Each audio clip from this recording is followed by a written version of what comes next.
Good morning, Commissioners. This is the public hearing of January 6th, 2015. Chair Srinivasan. Here. Commissioner Shamir Barron. Here. Commissioner Bland. Commissioner Chapin. Commissioner Devonshire.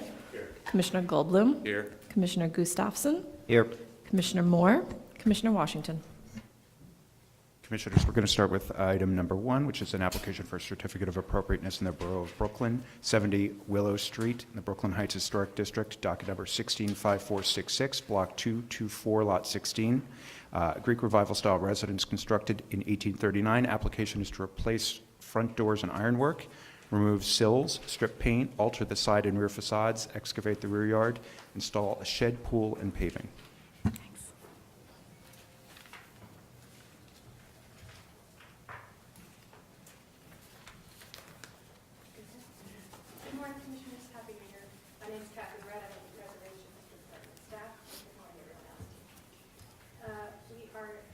Reviewing a project at 70 Willow Street, which is located in the northern part of Brooklyn Heights.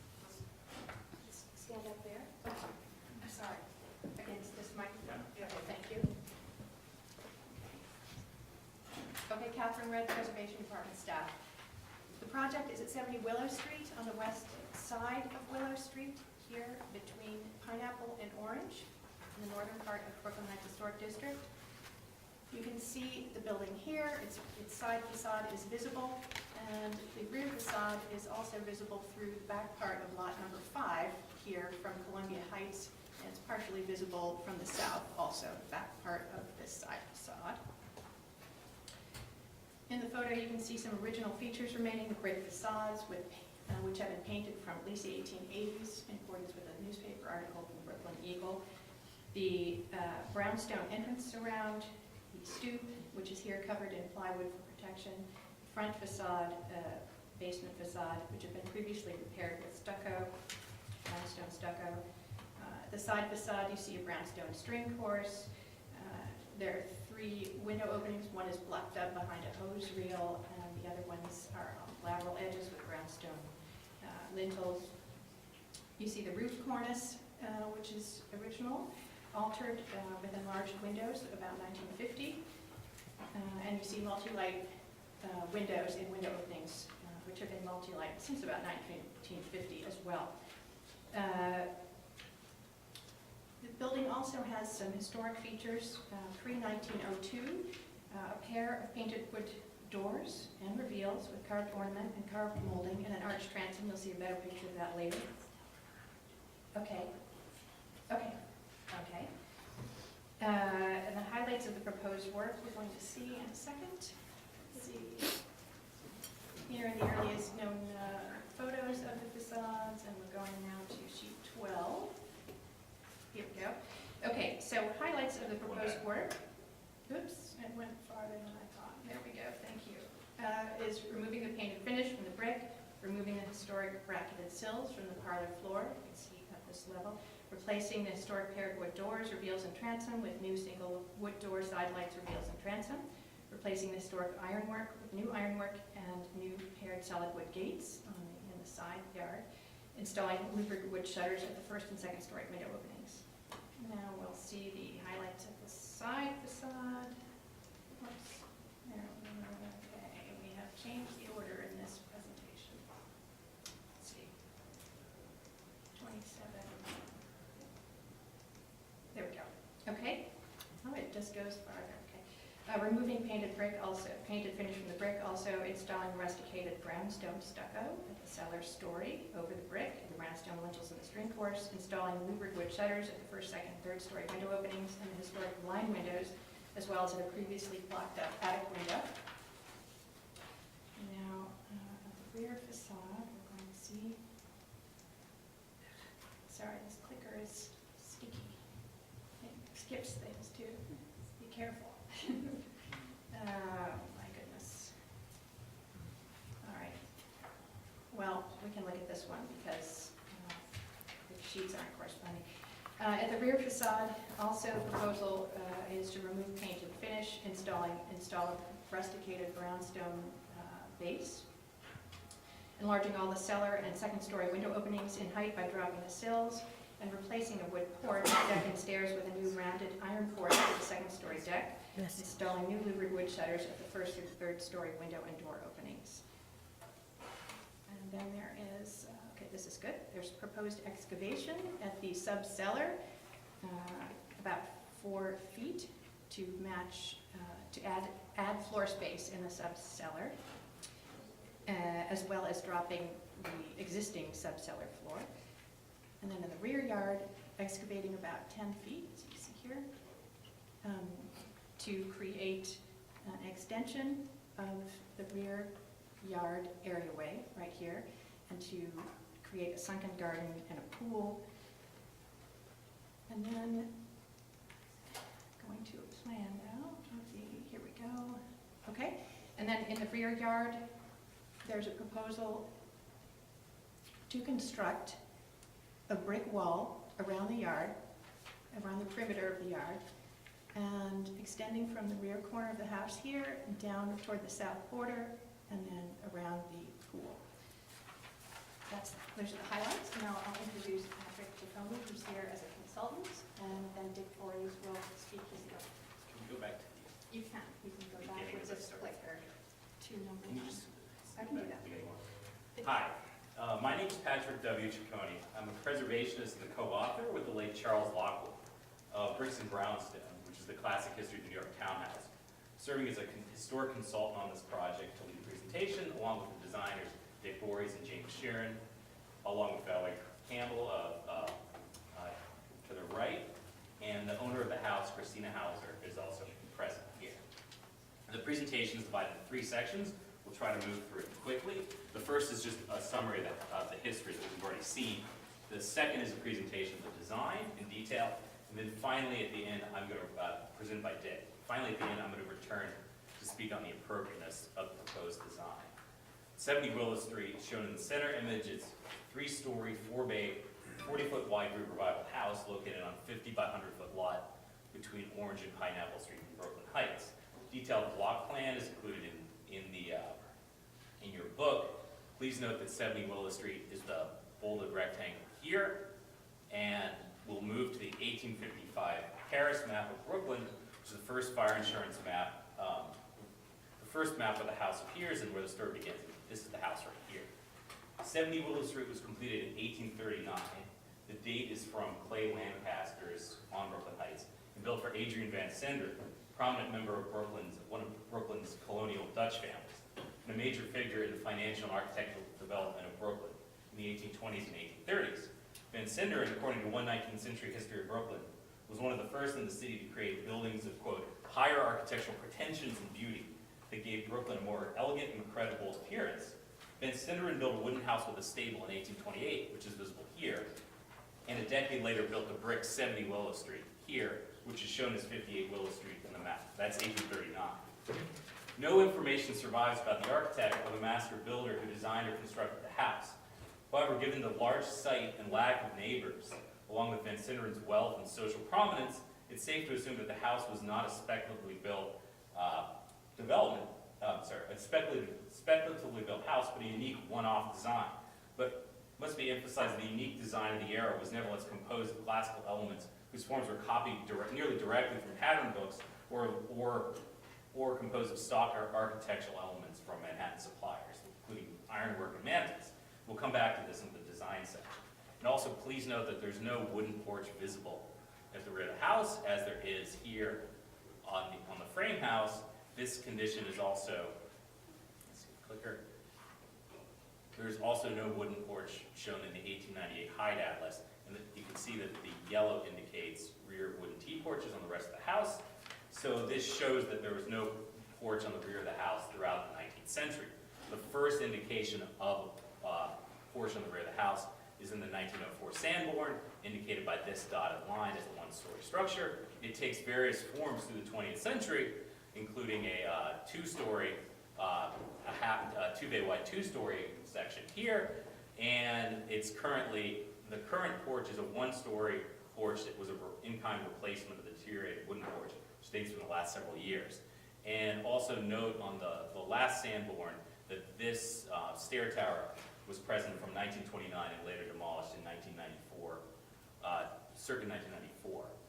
Now, the earliest known photograph of the house is from 1902, which is about 63 years after its completion and after several exterior alterations.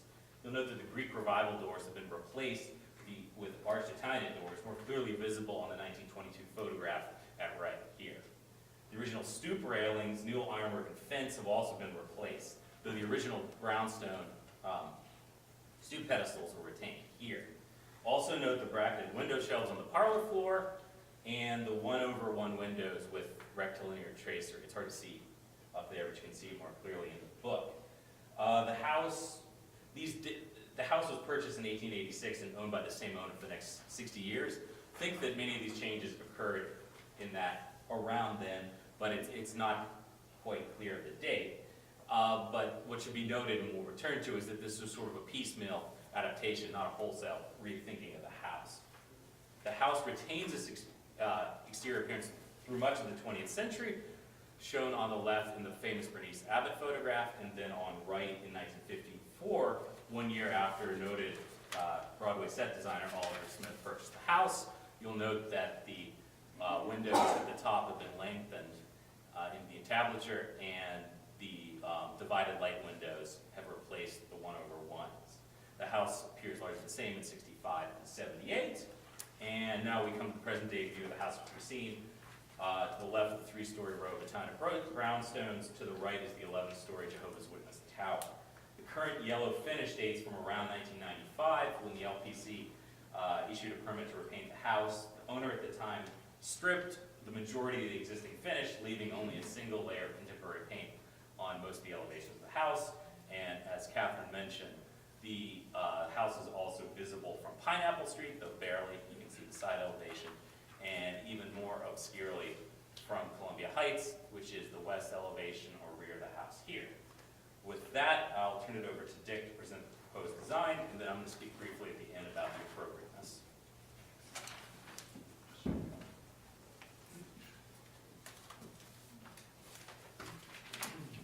Hello, my name is Dick Voorhees, and I'm the architect of record for the project.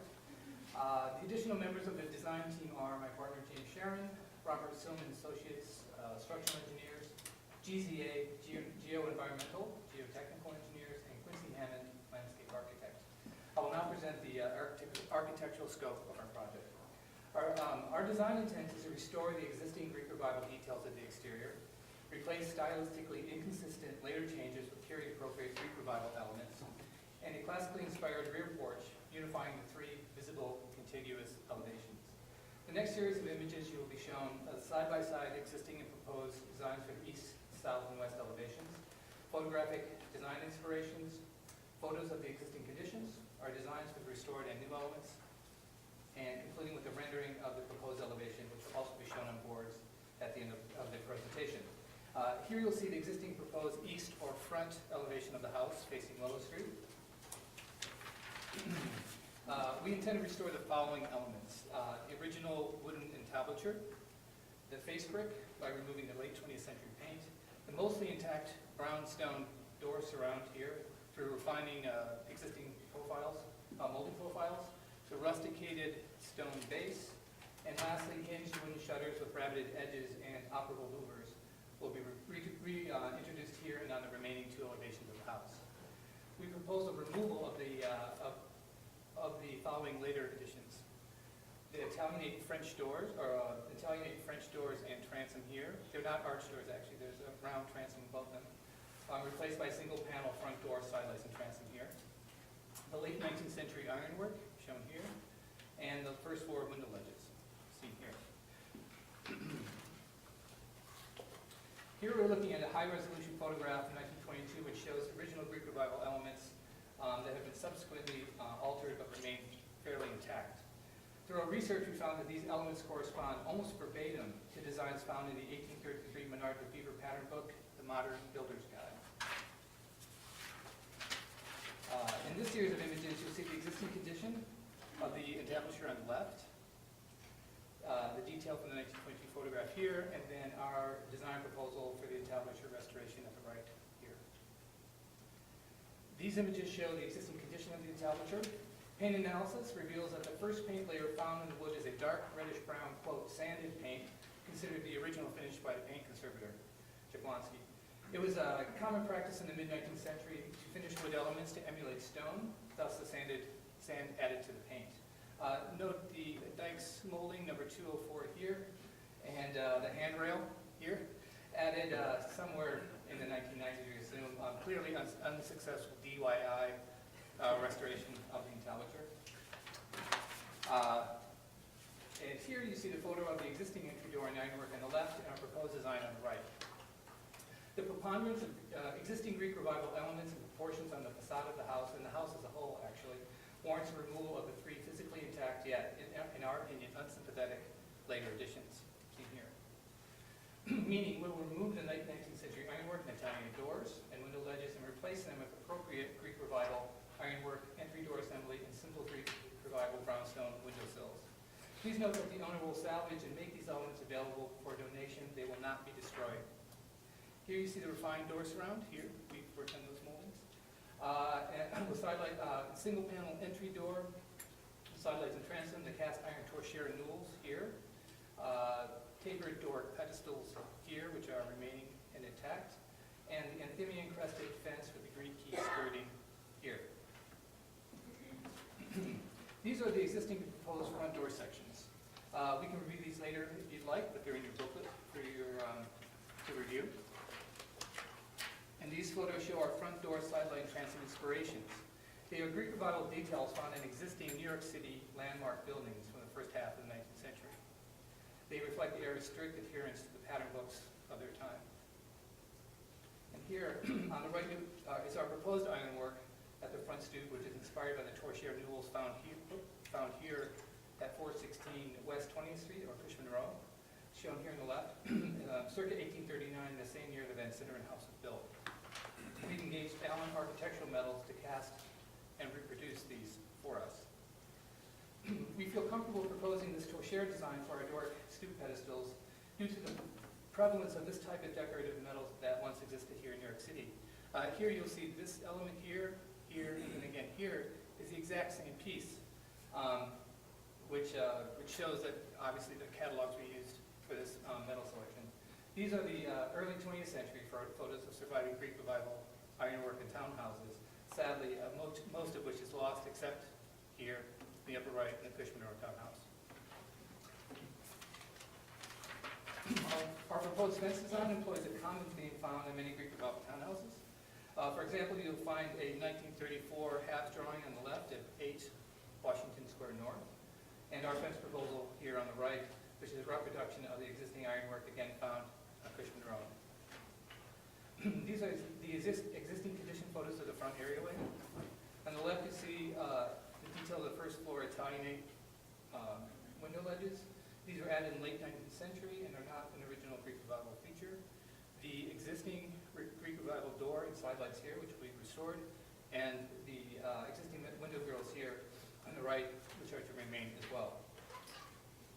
We will restore the picked and banded rustication here. See the blow up in the 1922 photograph. See the banding here. And here is our proposal on the right. We are replacing the non-historical metal driveway gate with a new wooden gate painted black to match the new shutter. Here are sections of the existing proposed double-hung windows, which will be finalized at staff level. And finally, a colored rendering of the entire front elevation showing the components just presented. We will paint the entablature here to match the color found in the first paint layer. See how the harmony and balance is returned to the facade by restoring the Greek Revival elements, their color, and their finishes. These are the existing and proposed side or south elevations of the house. The existing brick and window openings here and here will receive new shutters that will be shown in the closed position.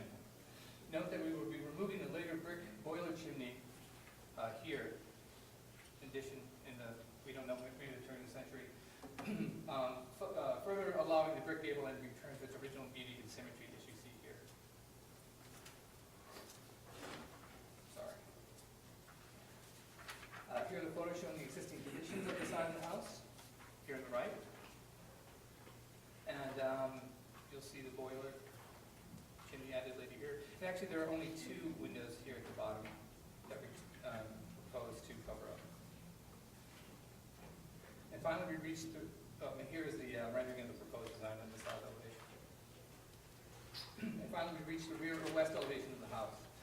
Our primary concern here is to create function and circulation to and from the driveway, kitchen, and rear yard. The proposed solution is a classically inspired two-level semicircular cast iron porch here, and flanking stairways coming down here that will lead down from the first floor to a paved terrace here at the cellar level. The design entails removal of the existing wooden porch and deck, lengthening the second floor windows here, and bringing the rusticated base around from the facade to this level as the west cellar wall will now be fully exposed. These are the existing wooden porch in the rear of the house, dating from 2011, when it was replaced in kind, dilapidated version of the porch, which in various guises was present from the turn of the 20th century.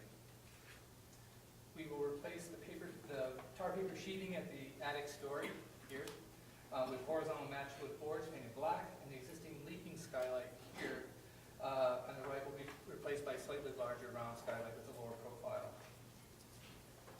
These are the second floor window openings that we've lowered and replaced with Greek Revival French doors with transoms. Again, after Lefevre, we're not widening the opening, just lowering the second floor opening. And you can also already see that one of the openings has been lowered here in detail on the right. These are the three images of existing conditions of the cellar level areaway in the rear of the house. And here's a rendering. These are three images. These are neoclassical porch designs that we use as a basis for our design. This is in New York City here, contemporary, and this is obviously, those who know, Gramercy Park on the west side of the park. And here's a rendering of our design for the west elevation, showing the new cast iron porch, the stairways, and casement windows, and French doors with transoms. This perspective sketch illustrates the shape and configuration of the two-level porch. It's two stairways that lead down from the first floor, kitchen and dining room, to the lower level. This is an east-west section of the house looking south. Again, as Catherine pointed out, this is the area of excavation here. Note on this excavation of 10 feet will be backfilled, as you'll see in the next slide, with planting, as you see here. And here are the sections of the new brick wall at various locations around the perimeter of the rear yard. You can review this later if you'd like. And now, images 41 through 49 show the existing and proposed floor plans. I'll go through these quite quickly. Here the existing subcellar. This portion of the subcellar is not yet excavated. We propose that to be excavated along with the rest of the subcellar. Existing cellar plan here is a little areaway in the back. The proposed cellar plan, widening the area in the back, and the two levels of garden and new driveway paving here. The existing first floor plan, here the porch to be removed. The proposed first floor plan, again, same plan, our idea for the porch and flanking stairs. Second floor plan, porch here, deck, new proposal here.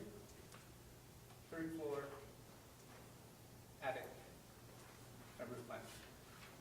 And now I'm reading from Patrick Ciccone with a closing statement about the historical appropriateness. Thank you. Brooklyn Heights was the first New York City Historic District designated in 1965, 50 years ago. The designation report, as you know, identifies the qualities of the entire district without containing the detailed architectural histories by property of later districts. Indeed, the Brooklyn Heights Historic designation was a test case for the new landmarks law of regulating an entire district composed not of individual monuments, these are the words of Otis Pratt Pearsall, but instead of dense groupings of homogeneous structures which retain in high degree the integrity of their original architecture, which together form a collective emanation, end quote, a quality that distinguishes historic districts from landmarks. This quality has led the Landmarks Commission to favor the preservation of 19th century and early 20th century alterations to residential buildings, since the Brooklyn Heights Historic District is correctly viewed as an accumulation of changes over time whose character as a whole stems from this architectural layer. Yet even within a diverse historic district like Brooklyn Heights, there are especially significant buildings that would merit consideration and designation as standalone monuments. The Van Sinderen House at 70 Willow Street is one such building, and its individual significance as a rare 4-bay-wide Greek Revival mansion should be considered foremost when weighing the appropriateness of the changes before you. The Van Sinderen House was completed in 1839. It was among the handful of early 19th century New York houses whose owners could afford the grandeur of a house that was almost twice the width of a typical row house. Here, 40 feet wide on a 50-foot wide lot, and 4 bays wide rather than the typical 3 bays. The set of surviving, individually commissioned large houses from this era left standing across the city is vanishingly small. And the Van Sinderen House at 70 Willow Street is one of the few such mansions built during the Greek Revival era that, barring a handful of changes over time, survives recognizably intact today. There are 2 other surviving brick-funded 4-bay houses in the Brooklyn Heights Historic District, shown in the slide. 70 Hicks Street at center and 90 State Street on the right. These houses, as rare as they are, illustrate the extremely distinguished nature of 70 Willow Street by comparison. 170 Hicks Street, though recognizable at the base as Greek Revival in style, later gained 2 additional stories in the reimagining of the house as a large flat building. It's up here, this giant later cornice. 90 State Street, though largely intact, blends into a row of similar, though narrow and squattered Greek Revival Italianate houses to the left and right, which are sort of visible here. By contrast, 70 Willow Street, as the fire insurance map we saw earlier makes clear, was cited because the 3 elevations were visible, not just the Willow Street elevation alone, making it legible as a nearly freestanding house, quality it retains today, especially with its gabled roof profile and flanking chimneys, which sort of disappear into the background. The chimneys are right there. Indeed, this near freestanding quality is highlighted by the destruction of the neighboring 19th century houses immediately to the north. Though the 11th-story residential tower to the right dwarfs 70 Willow Street, there's a small hyphen of empty space, visible here, that serves to highlight the house as a standalone composition. The house's true peers among 4-bay wide Greek Revival mansions are not in Brooklyn Heights, however, but in Manhattan, both located on West 22nd Street in the Chelsea Historic District. There are the Edwin Forrest House at the left, 436 West 22nd Street, built in 1835, and here captured in Habs documentation from the 30s, and later sadly mutilated, and the Tucker House at 337 West 22nd Street, constructed in 1836 and right. The Forrest House, apart from the early 20th century balconies and French windows at the top, gives an idea of the elegant and austere simplicity of the 4-bay wide Greek Revival design, including intact door, and ironwork at the base, readable as a unified composition. The Tucker House, by contrast, has been transformed into an Italianate mansion in such a comprehensive fashion that its original Greek Revival identity has been effectively obscured. Here it would be clearly inappropriate to reverse these alterations because the house's significant lies in this very transformation. Skip. This is not the case at 70 Willow Street, where the house's Greek Revival character remains largely intact, and where the later alterations on the primary elevations, specifically the door, the ironwork, and the projecting shelves beneath the parlor floor windows, can be read as less than sympathetic alterations to the Greek Revival fabric. Though these alterations occurred in the late 19th century, it might charitably be forgiven as contributing to the accretion of character to the house over time, they are nevertheless jarring, since the rest of the Greek Revival elements remain present, even if masked by paint and other minor changes. And unlike a row of speculatively built row houses, where one can read the changes to the original houses, identical original houses, and the variety of transformations on constituent members of the row, 70 Willow Street has no such immediate context. Though this renovation is largely an aesthetic decision, not a materials one, it should be emphasized that the balance of the proposed work is the restoration of existing fabric, not alterations. Moreover, the proposed alterations to restore the integrity of the Greek Revival character of the house are all based on the solid documentation of either extant Greek Revival townhouses in New York, early 20th century photographs of New York townhouses that have since been demolished, and the 1830s patterns books of New York architect Menard Lefevre, mentioned earlier, and in the book there's some side-by-side pictures of the builder's guide and the existing tablature. These sources point to the special nature of the house in the context of the era's architecture, as I mentioned in the history. Though the evidence suggests that the house was commissioned individually by Adrian Van Sinderen, its design was nevertheless composed from familiar and repeated stock elements. Thus, it is logical and appropriate to design the door and ironwork based on these examples. They were and are, in rare surviving examples, found on Greek Revival houses in effectively identical forms across the city. The design for the rear of the house, by contrast, is a modern classical design based on historic precedents. It's not a conjectural period design, as the house never had a porch in the 19th century, but instead to give the rear of the house a functional and aesthetic coherence in the most simple manner possible. This speaks to the design as a whole, both outside and inside. Though historic district interiors are not under the purview of the Landmarks Commission, we know that too many buildings in historic districts across the city are viewed by owners as protected facades, inside of which sits the tabula rasa of an empty box. The Greek Revival renovation of 70 Willow Street takes decidedly the opposite approach, one which ties together the intact Greek Revival details of the interior with the exterior design proposed before you today. The design taken as a whole is thus completely appropriate, given the clear historic significance of the Van Cinderens house's Greek Revival design and its extreme rarity as a 4-bay individually commissioned house for this era. And finally, to return to the words of the 1965 Brooklyn Heights designation report, also by written by Otis Pratt Pearsall, or these words are from Otis Pratt Pearsall. The Brooklyn Heights Historic District, quote, emanates an appearance and even more a spirit and character of old New York. This renovation will preserve and enhance this spirit and character, both for the house and the entire Brooklyn Heights Historic District. And with that, turn it over to questions. Should note that have the endorsement letters been distributed? Yeah. So before you also have, besides the book, there are 3 letters of endorsement. One is from Pi Gardner, the executive director of the Merchants House Museum. Second is from Thomas Gordon Smith, the dean of University of Notre Dame Architecture School. And the final, somewhat more sentimental one is from the 5th great-grandson, or great-great-great-great, I think, grandson of the original builder of the house. So with that, turn it over to questions. Thank you. Are there questions for the applicant? Yes, Michael? The intent is to, you're not restoring the architectural integrity, you're replicating the architectural integrity. If the intent is to recreate a Greek Revival facade, why are the frieze windows remaining the anomaly? Believe me, we would love to change those. But because of light and air, the DOB cannot. Skylight? Pardon? Skylight? On the front of the house? Would it be visible? Yeah, it would be visible. So that was, we tried that. Also the children's bedrooms, the client obviously wants them to have windows they can see out of it, with light and air.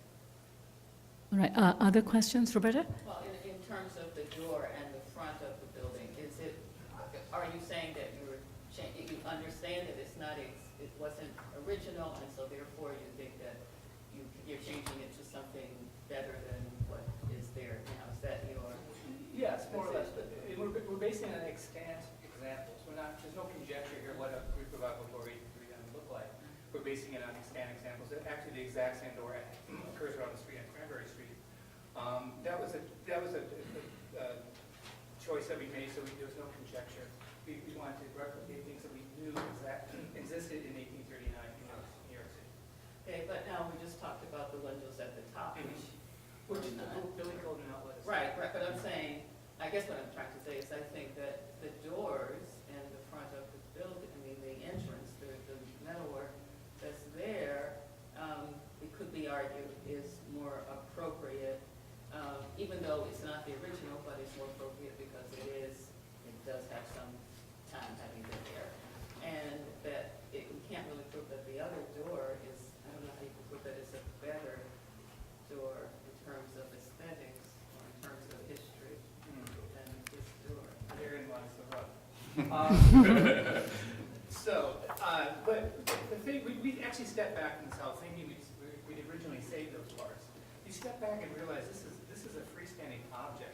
There are 3 elements: the door, the window ledges, and the ironwork that keep it from being completely besides those windows and this weird addition at the top, which again we cannot take out because it's a room. It's just a missed opportunity in our eyes. There were no other Greek Revival houses restored in the city. The one that you use in the LPC book, the Cushman Row House, is barely holding on. those scepters, there used to be 2 more scepters, maybe 5 years ago, they're gone. They've never been replaced. And we've gone by the house and the bits and pieces of the fence gone, so forth, no shutters. So we're kind of screaming for this to be allowed to go back. There's nothing else in the city that exists. Are shutters consistent with Greek Revival? There are pencils on the back. They're, And on the front, And the no, they're whole on, house they're had on the photograph. hinges and pintles, and in the original, and many Greek Revival houses did have them. So we have the forensic example that we had them here. And it was kind of a personal choice. Some houses had or didn't have. And they appeared and disappeared over time. I think they're probably stored in the basement or whatever and put back on and off. That's why you see them sometimes closed, sometimes not. but are they consistent with Greek Revival, is what I'm Yes, asking? yes, Yes, are they? absolutely, Okay. yes. They were Yeah, taken off the yeah. front because of the window ledges that were later, probably had balustrades around them. They were taken off and they couldn't close. Yeah, there are pintles here for the shutters, and when these 19th century Italianate window ledges went in, the shutters were taken off, because actually the window ledges once had balustrades on them. So it's a domino effect. The more you take off, the more you have to take off, and then certain things come in that actually make the other things harder to go back to. So it ends up in this halfway. Yes, One Michael. more on that same line. You made the choice to keep the windows in the gridded design as opposed to the one that seems to be supported by the historic photos of the 1/1 with the, I forget the word Trees. you used. Oh. Well, kind of clean end. Yeah, your feeling is that those were not original and that those were, Yeah, they were almost certainly changed late 19th century.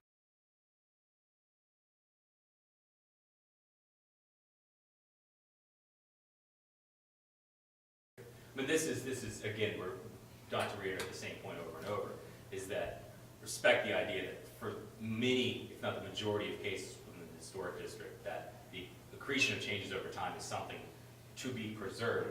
In this case, the special significance of the house, both within the district, but really in the context of surviving historic houses in New York City, makes a slightly different case, especially because the transformation wasn't wholesale, as you saw with the Tucker House in the district. That these were sort of, in some ways, they changed the character, but not overwhelmingly.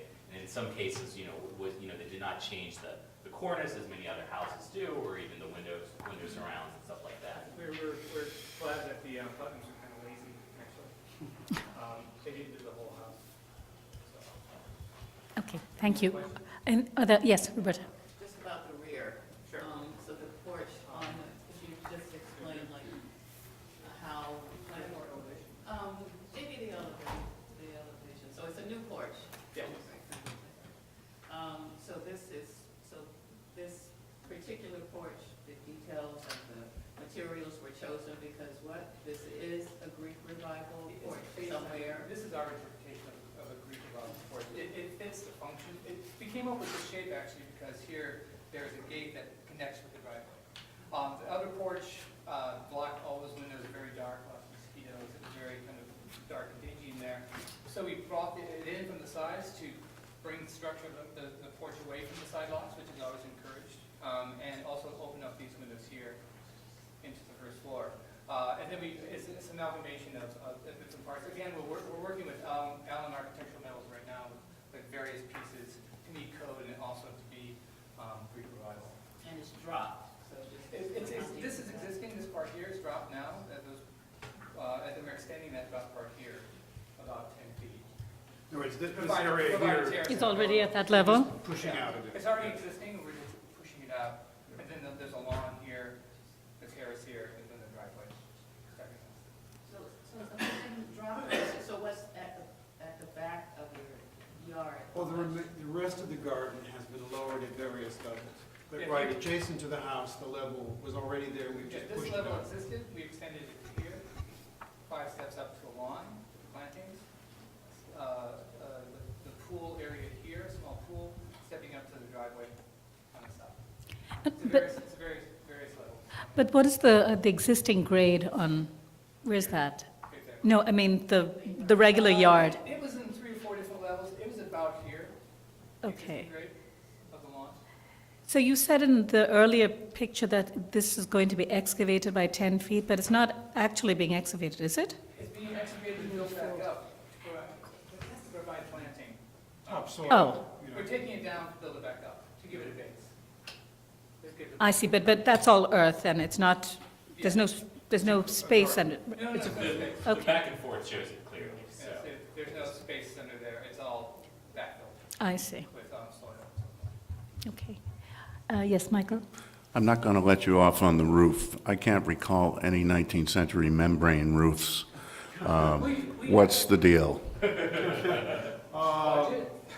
No, we've gone back and forth on that. We actually were thinking about doing a later proposal to do a standing seam roof. How about slate?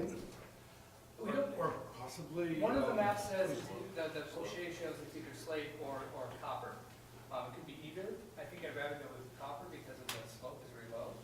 I'd do a standing seam metal roof. Thank you.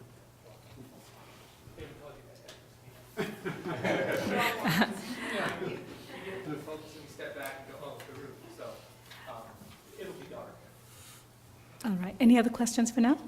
Just one Yes, question. John. The existing door and the ironwork that's existing right now, those are in good condition, bad condition?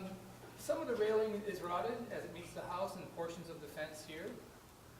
The door has been sandblasted, unfortunately. The paint analysis found deep impregnations of sand.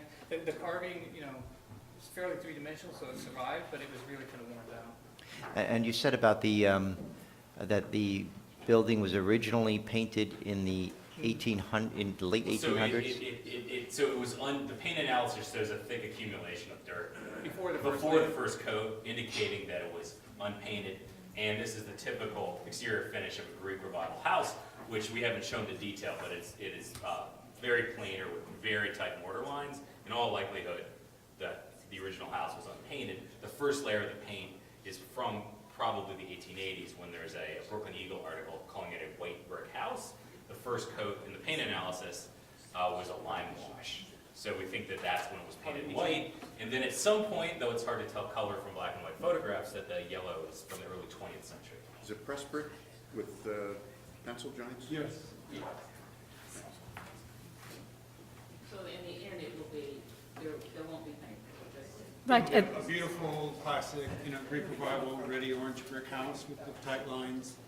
But you added stucco somewhere. Stucco, no, well, they were restoring a rusticated base, which today is just, smooth plaster like the walls here with a pencil mark. The original stucco was actually nicer than most. The original brownstone, banded and what's called picked, almost like pock marks and then banding. It was quite luxurious. And that we saw in the 1922 photograph. And you're replicating that's what you're bringing back. Yeah. And I was just asked to clarify the levels in the backyard. Sorry.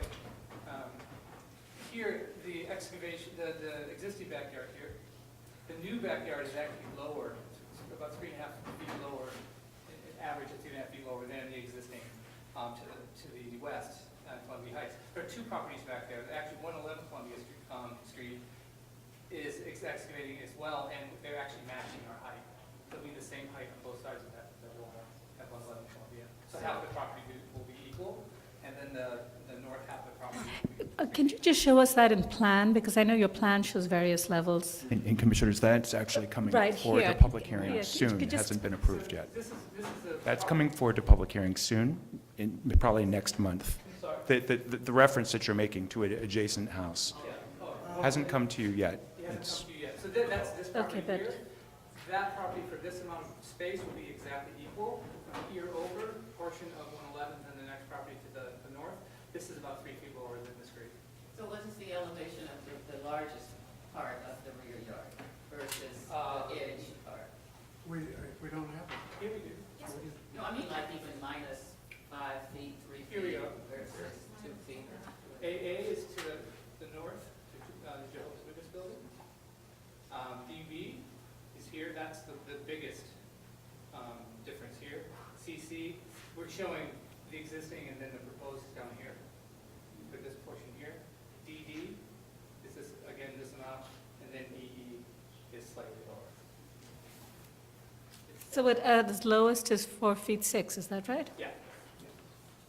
Okay, so it's somewhere between 2 feet and 4 feet 6. So the existing on that drawing is your yard, or is it the neighbor's yard? Existing is the neighbor. 70 Willow is to the left in each one of these sections. Okay. Thank you. We'll take testimony. Should we put up the boards? Which one? Oh, yeah. Sure. Christabel Guff? Christabel? Yes. Okay. Christabel Goff for the Society for the Architecture of the City. If this were in fact a clear restoration, it would not be here. It would have been handled at staff level. It is hard to understand, for me at least, why anyone would feel the need to strip the front of the house of its historic ironwork and replace it with copies of different ironwork from a variety of alien sources in Manhattan. Why must real Brooklyn go into the dumpster, although we now hear it's going to be saved and given away, to make way for copies of Chelsea and Hab's drawings of Washington Square? And given this concern for documenting the authenticity of these misplaced choices, the explanation of precedents for those totally bizarre colonnettes and gratings proposed for the new ironwork back porch, I do not see anything similar in Gramercy. I don't know what they're talking about with that. Is it really necessary to trash the charming front door and its surrounds because it was done a little later than the first period of the house, and strip off the domestically useful ledges for window boxes? This is a lived-in old house with a long history, turning into an academic exercise in stylistic purity, but it is a textbook kind of purity with no heart. It is also a matter of regret that the 50s apparently are regarded as cat's meat here. The removal of the porch in the materials available last Wednesday was justified by dating it to 1950. We are now hearing that it was rebuilt again. Obviously, it is not the same shabby wisteria-draped porch where Oliver Smith and Truman Capote drank their martinis. Smith moved to Brooklyn to live at the famous Willow Street rooming house with W.H. Auden, Carson McCullers, Jane and Paul Bowles, Richard Wright, Benjamin Britten, Gypsy Rose Lee, and others.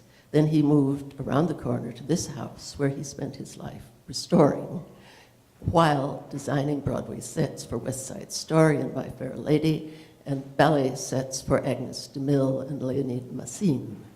Truman Capote's basement apartment is to be demolished in the excavation. Sic transit. Brooklyn Heights did have an intellectual life at one time. Thank you. Judy Stanton?